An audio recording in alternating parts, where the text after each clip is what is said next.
If you can find your seats.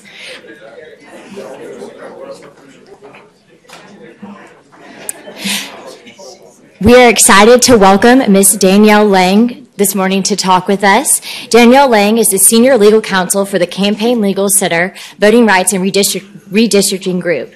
A graduate of Yale Law School, Ms. Lang litigates a wide range of voting rights and redistricting matters in federal courts, including the United States Supreme Court.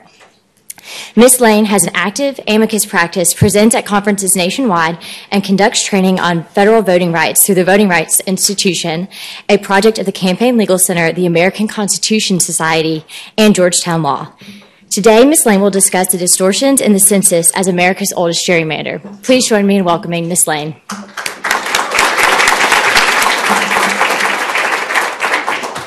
Hi, everybody. Thank you so much for having me. I'm really excited here to talk today about the census and what that has to do with voting. It's a particularly timely topic, as I'll explain to you a little bit later. The Supreme Court is going to be considering issues around the 2020 census and how it's going to be conducted this term to make sure that a decision is made in time for the 2020 census. I've kind of maybe overstepped a little bit by suggesting that census is kind of the census can be a form of gerrymandering, but I will explain what I mean by that, and I think it is at least in part true. So what does the census have to do with voting rights, after all? So the Constitution mandates that we enumerate how many people there are in the United States every 10 years. And we're supposed to count every single person. Now, of course, no enumeration of a country as large as the United States, especially in 2019, is going to be perfect, right? And so a lot of what I'm going to be talking about today is how those imperfections might affect the structure of our democracy. And in order to understand that, we have to think about what are voting rights. So we often think about our voting rights are the ability to go and cast a ballot. And in the prior panel, we talked about voter ID and whether or not that was disenfranchising people in order, who want to go and cast their ballot. But Professor Pam Carlin and other election scholars have kind of explained that legally and constitutionally, the right to vote kind of has to be thought of analytically as kind of distinct parts in order to understand its full, protect the right to vote fully and make sure that the right to vote contributes to a structure of democracy that makes sense. And so the first part of voting is probably the part we all think about the most when we think about our right to vote, which is the right to go to the ballot box and cast a ballot. But of course, that right to vote means very little unless you feel as though that ballot is that your vote is effective, that it's meaningful, that it has the opportunity. You won't always win, but that you have the opportunity to have a say in the result. And you have the equal opportunity to have a say in the result as your fellow citizens. And so that gets to our second conception of voting as aggregation. So the idea that we gather together as citizens and we aggregate our votes to elect our candidates of choice. And again, we don't always succeed in that endeavor, but the entire point of voting is the ability, the opportunity to aggregate your votes with other like-minded voters in order to elect a candidate that you prefer. And without that, the right to vote is meaningless. And then we can think thirdly of voting as governance, right? So let's say that you are able to cast a ballot and you're able to get together with your colleagues and your like-minded citizens and you get to elect your candidate of choice. That's great. And you send that person off to Congress. But what if your district has 1,000 people in it and you get one representative? That's not how the numbers work in Congress, but just for simplicity's sake. And then another district only has 100 people, and they get one representative. Well, you had to cast a ballot, and you aggregated it together in order to elect a representative, but you have far less representation than people who are in that district of 100 people who got to get together and get one whole representative out of the body from a much smaller set of votes. And so when we think about voting as governance, we're thinking about having a fair share in our government overall, that we have a fair share of the total representation. We have an equal share in total representation. And this concept of voting as governance is best understood in the Supreme Court's long-established one person, one vote standard. And the idea is that we have to have equal districts. So we can't have 1,000 people in one district and 100 in another, because that will treat people unequally. But instead, we need to have 500 people in each district or whatnot. And one person, one vote is, an interesting kind of shortened version of the concept, which really has to do with equal population rather than equal voters. And the reason so almost every state in the nation redistricts on the basis of total population, not based on like some number of voters that would be very difficult to count and would not really reflect our understanding of a Republican form of government and a representative form of government. And that's because we think of our representatives as representing everyone in their district, not just the people who can vote, right? So our children deserve representation. They deserve a share of that representation in Congress. People with convictions deserve some share in representation in Congress. People with disabilities, our legal permanent residents and whatnot. Everyone who's in that community needs to be represented. They're going to need the same resources from their representative, the same number of constituent services. And so we use equal population as the measurement for one person, one vote in nearly all circumstances. Now, that is not uncontroversial at the moment. That there have been challenges to that concept, and there are those who would like to argue that we should have some sort of like one citizen, one vote standard, or one voter, one vote standard, and that'll come up a little bit later, but the Supreme Court has recently recognized that non-voters have an important stake in our community, and that, long-standing tradition is that our representatives represent everyone in their community, not just their voters. And this is where the census comes in, because how do we get districts that are equal in size? We use census numbers. Those are considered to be the most reliable numbers that we have of how many people there are in any given geographic area. It's very specific data. It's down to the census block. And, I'm going to be talking about a lot of criticisms of the census for the rest of my time here. But the census is an incredibly important resource. It's a great resource. The data is very reliable in the aggregate and is crucial to kind of how we divvy up resources and whatnot, but we have to be cognizant of its problems and think about ways that we can correct for them. And so one of the problems is that, okay, we undercount people, right? So we do a decennial census every 10 years, and we try our very best to count everybody. We send out enumerators for folks who don't respond to the notices that you get in the mail. We send out enumerators to your home multiple times to try to get an accurate count, but it's impossible for it to be perfect. And so we have often an undercount. Sometimes we've had an overcount for various reasons, like college students getting counted at their parents' house and at college and whatnot. But the much more troubling part of census issues is not that we generally under or overcount, but that we might under or overcount different communities differently. And so if we had a blanket undercount, for example, that applied to everyone equally, well, that's not great. We'd like the most accurate information we can, but when we break up districts, everybody's going to get the same share because we're all based on the same kind of minor undercount.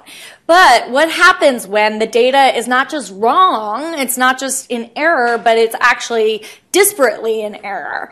And some communities are undercounted while other communities are actually sometimes overcounted. And so you end up with a situation where certain communities are getting quite a bit more share than other communities. And that's exactly what happens in the census. So the 2010 figures, for example, are that we actually overcounted the non-Hispanic white population in the United States by almost 1%. But we undercounted the black population by about 2%. We undercounted the Hispanic population, and Native Americans on reservations we actually undercounted by nearly 5%. So the differential undercount is, somewhere between 3% and almost 6% between the white community and communities of color. And that you can see in the chart below that, this isn't like a problem with the 2010 census. This is a problem that kind of nags at the census every decade in 40, 50, 60, 70, 80, 90. And what you can see is actually that we've gotten much better at counting generally, right? So, in the 1950s, our net undercount was over 5%. We're down closer to, accuracy. Very close to being accurate these days. 2010, I think, was like a net overcount of 0.1%. So we're getting really good overall at counting, but we're not getting that great at fixing the differential undercount and the disparate impact of the undercount in the census. And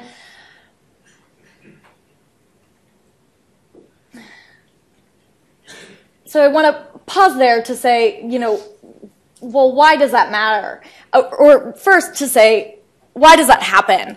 And it's important to recognize that the census is in no way, purposefully failing to count minorities or count people of color or ignore those communities. There's no reason to believe that that's the case. In fact, the Census Bureau year after year is developing ways to get better at this, to tackle the issues, but the census has, significant data out there that you can look at about how they track hard to count populations. Some groups of people are harder to count than others. Folks who are experiencing homeless are very difficult to count. Folks who are renters are harder to count than owners of homes. Folks that move around a lot are harder to count. Folks who, at a lower socioeconomic status often are harder to count. People with language barriers and that don't speak English as a first language, they're harder to count. And so partially because of a history of discrimination in the United States, those populations that are hard to count are also disproportionately minority populations. So this is not a surprising result necessarily. It kind of grows out of this social conditions that we live in the United States, but the question is, what are we going to do about it? And there's another issue with the census data. It's not just that we aren't counting everyone, but there are some populations that we're counting in what I think most people agree is the wrong place, right? And that is our prison populations. Due to mass incarceration, we have over 2 million people in prisons across the United States. That number might be larger. But we have millions of people in prisons in the United States, and we count them as residing in the prison. So we count them as if they live in the prison, and that's where they are going to get their representation, right? It's important to remember how this connects to voting. It's not just that, we're counting them here. That's also where they're going to get their representation. Later, when we do apportionment of congressional seats and when we do redistricting, they're going to get their representation in, for example, in Ward 2. And this is a map of city council wards in a small town in Iowa. And what you'll see here is that Ward 2, so, the population of each of these districts is about 1,370 or so is what it's meant to be. Over 1,000 of those individuals in Ward 2 are prisoners. So those individuals don't vote. They don't live there when they're not in prison. They probably live somewhere else that has a higher concentration of a minority population in many cases. And what that means is, remember my example about how if there's 1,000 people in one district and you get one representative and there's like 100 in another and they get one representative, that's exactly what's happening here. There are only about 100 or so actual voting constituents, people who have representation where they live. They get to elect one city council member, and all these other groups have to elect one city council person. Now, these folks should count because remember what I said, that it should be total population. We shouldn't just remove them because they're not voters, but they should count where they have a stake in the community, right? They should count in their home communities. They're not going to live there forever. They're only going to live there so long as the state requires them to do so. Representatives, I think, are pretty clear on the fact that the representative from Ward 2 doesn't really feel like those people are his constituents. They don't live there. He doesn't feel like he represents them. He's not accountable to them. But, you know, their home communities are accountable to them and are accountable to if they were counted, for example, in Ward 4, if that's where they were primarily from, that representative would feel accountable to that community because that's where their children, their mothers, their spouses live as well. And those people vote on their behalf. They, you know, vote for their interests. And so by counting folks in their prison instead of in their home communities, what are you doing? Well, you're diluting everybody's vote. Everybody who doesn't live in Ward 2 is getting less representation. But you're especially diluting the vote of wherever this community that's being counted in Ward 2 actually lives. And in many places in the United States, that also has a racial impact because often, because of the nature of mass incarceration in this country, the prison population is disproportionately black and brown. And prisons are disproportionately located in rural white areas.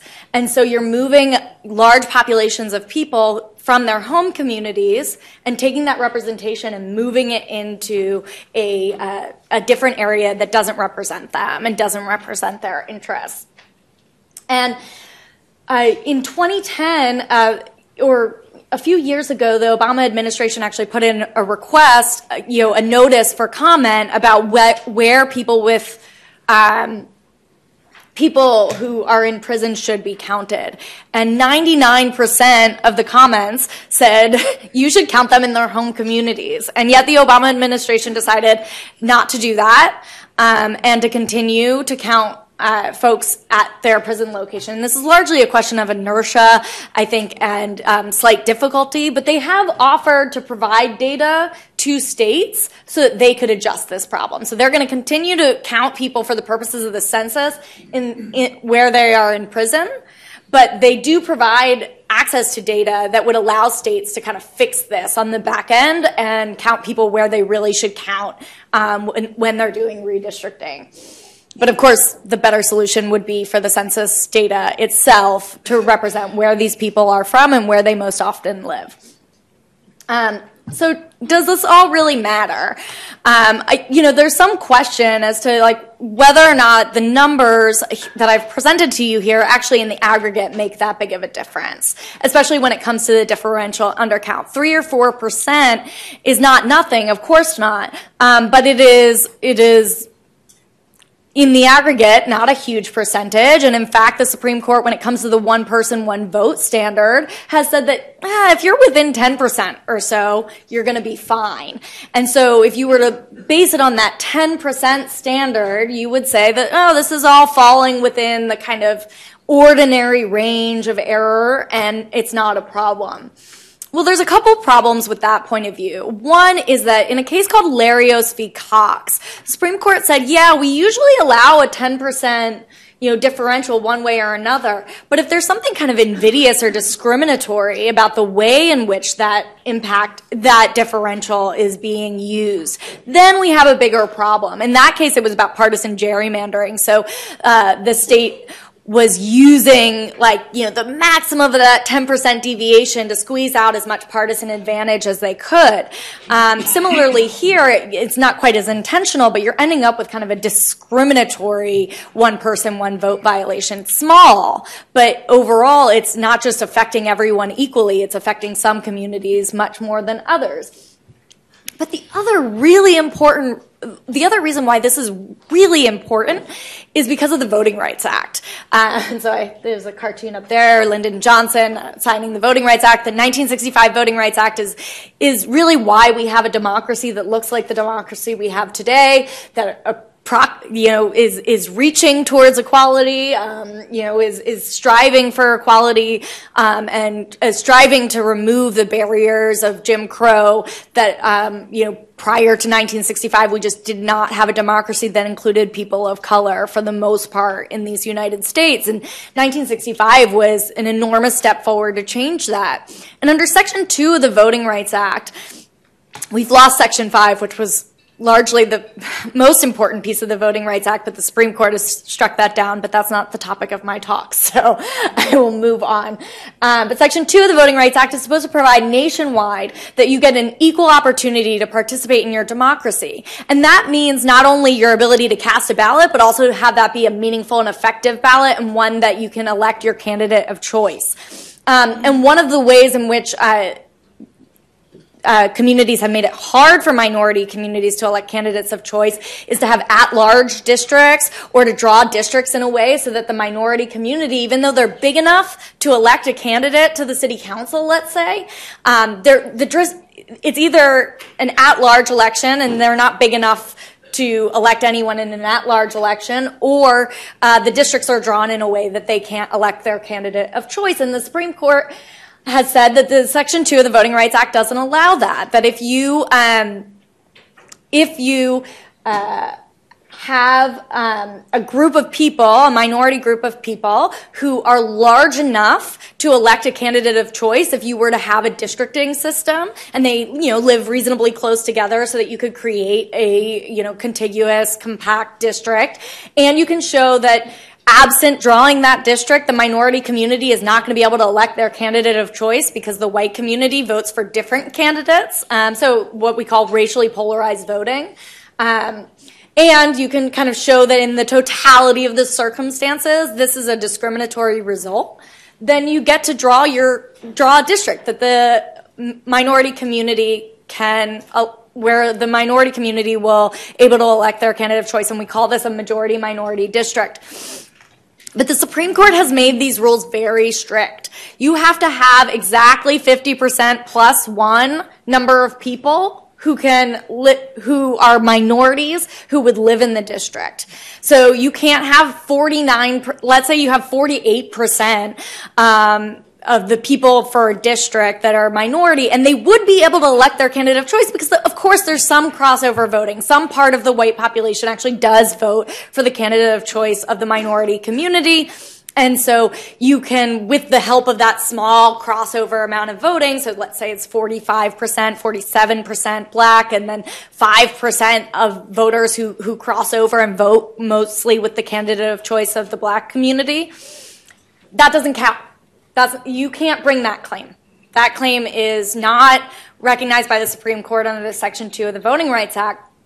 And so it becomes extraordinarily important, very small numbers. The difference between whether or not you get to bring a Voting Rights Act claim in which you get to have meaningful representation on your city council or at the congressional level or whatnot can depend on 1 or 2%. 49%, you're out of luck. 50% plus 1, you've got a claim. And so all of a sudden, these 1, 2, 3% differential undercounts that look like largely unimportant in the grand scheme of things become very, very important. And I litigated a case in Hattiesburg, Mississippi, actually, where there was a Section 2 claim in which the black community was about 48%. According to census figures, the black community was about 48% of the population, and the white population was about 47% of the city, and then there was, some other communities that filled in those small gaps. And the Hattiesburg City Council had drawn the districts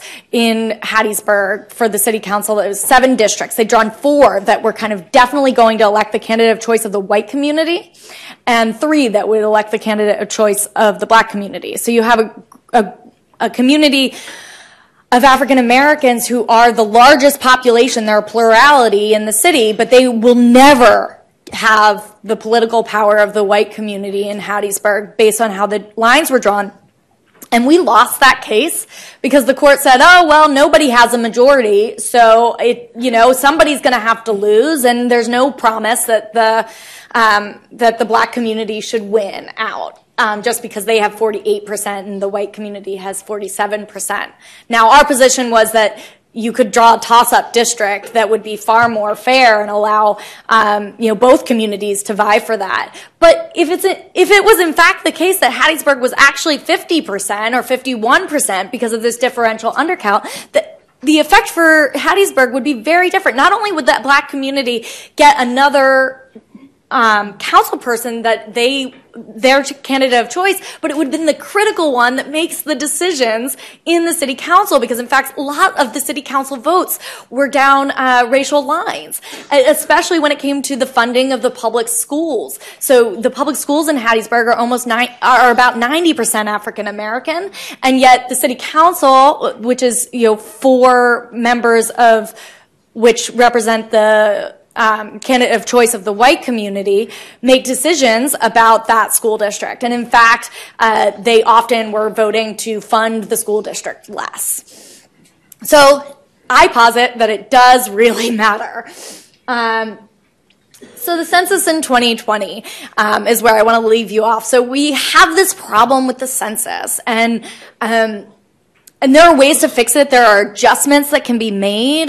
There's data out there that we know about the differential undercount, so therefore we can adjust for it. However, you're ordinarily not required to by the courts at this time. And part of my essay is suggesting that maybe that needs to change. Maybe our idea of whether or not you have to adjust the census has to account for not only that, yeah, the census is imperfect. We can all agree on that, but it's imperfect in discriminatory ways. And so if we have a way to fix it, if we have a way to get to more accurate numbers, then we have a responsibility to do that. But looking into the census in 2020, there's a lot of cause for concern that we're heading down a road that's going to lead to aggravating the problems that I've outlined here, not making them better. First, there's a lawsuit ongoing right now filed by the NAACP about the underfunding of the census. The census, has far less funds right now allocated by Congress than they say they need in order to do a sufficient job.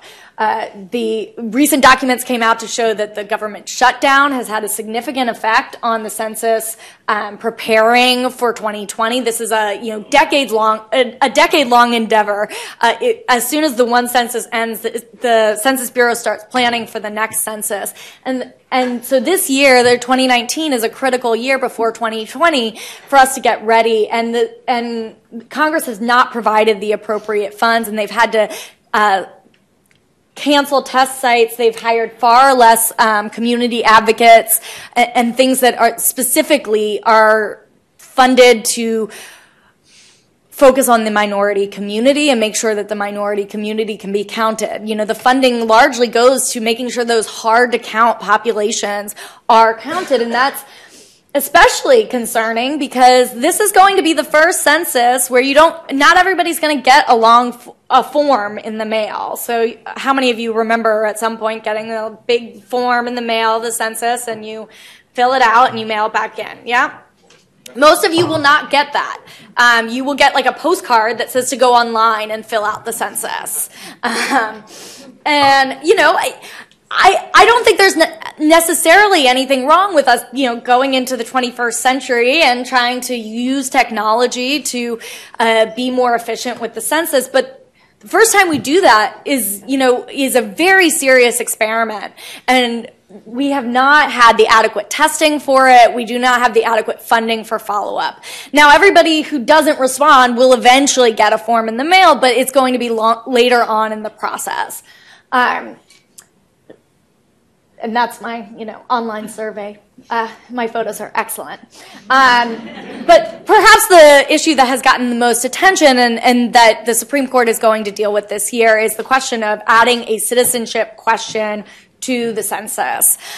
So the Trump administration announced last March that they had decided that they were adding a question to the census that asks every person who's filling out the census to answer whether or not they are a citizen of the United States or not. Now, we have not asked that question of every person in the United States during the census since 1950. And there's good reason for it, because the Census Bureau says that it will have an enormously detrimental effect on on answering the census, that non-citizen communities, both legal residents and undocumented residents, are more fearful of answering those types of questions because they fear being targeted. In the current environment, I think that those fears are heightened.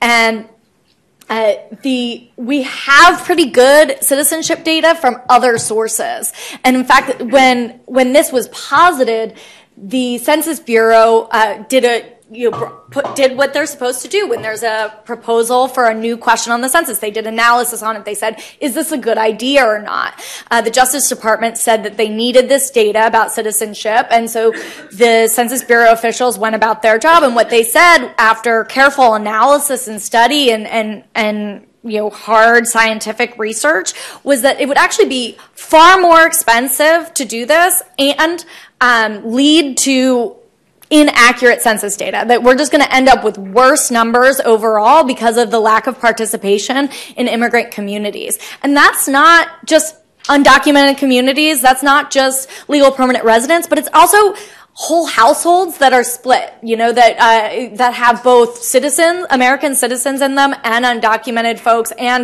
or legal permanent residents that just don't feel comfortable answering. There are communities that will opt out because of fear of being targeted. And so the Census Bureau said, here's the thing, great, we have good news though. We can't do this on the census citizenship. We can't add a question because that's going to get us worse data for far more money, but we can actually use the census data we collect and match it up with administrative data we have and give you really accurate citizenship data. And that was what was presented to Secretary Ross, and then Secretary Ross said, I choose to add the question to the 2020 census. And I'm just going to walk you all through a timeline of what happened with the citizenship question, because I think it's really important that we understand how this came to be, which is that the Secretary Ross, starting in 2016 or early 2017, started asking around that he wanted to add a citizenship question to the census. And he needed somebody to tell him to ask for it so that there would be a reason to do it. They shopped around a few different reasons. They eventually went to the Department of Justice, and the Department of Justice, he met with Attorney General Jeff Sessions, and then Jeff Sessions said that they would do it. And then they wrote a letter in which they said, oh, we need this data in order to enforce the Voting Rights Act and protect minority communities. We need better citizenship data. And that letter was sent in December of 2017, led to the analysis that the Census Bureau officials did, thinking this was a real request, looked into it, said, oh, we have a different plan. And instead, Secretary Ross issued his decision saying, no, we're going to add this question to the census. And then he testified to Congress that, the reason for it, the impetus was this letter from the Department of Justice, and it was only later discovered through litigation that actually Secretary Ross had initiated the conversation with the Department of Justice that had led to this letter, and not the other way around. And then it turns out that the original letter, this was just discovered yesterday during additional congressional hearings, the original letter was actually written by a Trump transition team member and given to the Department of Justice to write.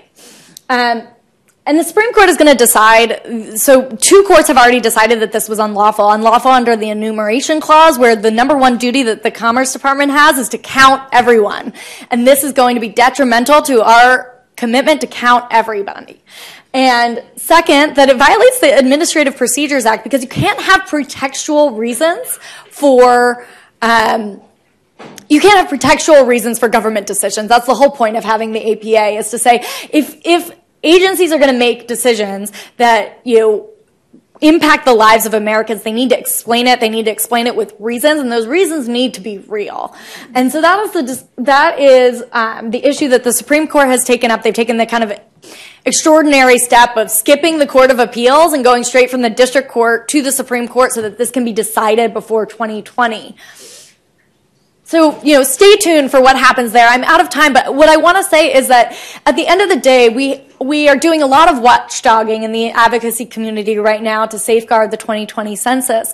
But there is going to need to be a second question, which is if this data turns out to have a differential undercount that's even worse than we've seen in past years, what responsibility do states and localities have to adjust that data to more accurately represent the minority communities and make sure that they have data that's available to them that will allow them to vindicate their voting rights and have the same equal say in their elections as everyone else. And so far, courts have been very reticent to do that. But given the struggles that we're seeing in the 2020 census, I think it might be time to rethink that.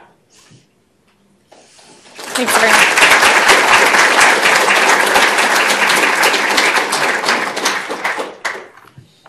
I don't know if we have time for questions, but I hope we do. Just one or two? One or two? Okay. Yeah.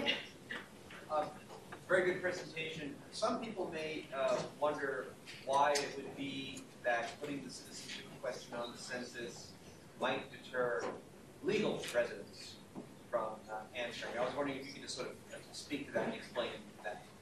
Absolutely. It might not be entirely rational, but, immigrant communities have a real sense of insecurity often. I mean, not just now. In the United States, generally, immigrant communities often feel insecure. They often are so intermixed, too, with the undocumented population that there's a real kind of sense of, like, a shared community that's going to be targeted. Of course, legal permanent residents can be deported for any number of reasons. And so even legal permanent residents, have that same kind of ingrained fear. And it's not necessarily rational, but there's been testing. The Census Bureau has tested this and found that immigrant communities, including legal permanent residents, have greater fear and lower response rates. So regardless of the reason, we know that data is out there. How do you prove an undercount, and why would adding one more question cost so much money? That's a great question. One is probably a little bit beyond my statistical knowledge, but there is a great deal of sophisticated sampling that can be done and whatnot that can produce more accurate numbers. And so they're able to figure out what the undercount is based on what they would expect the accurate numbers to be versus the individualized enumeration.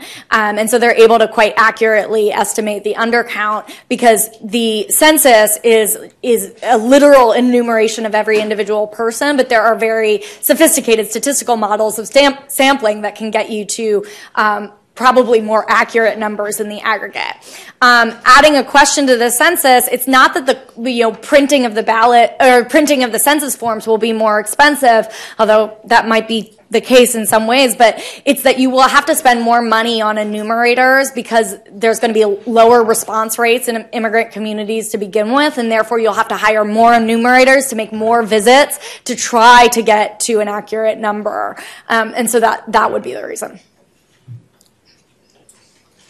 All right, thank you.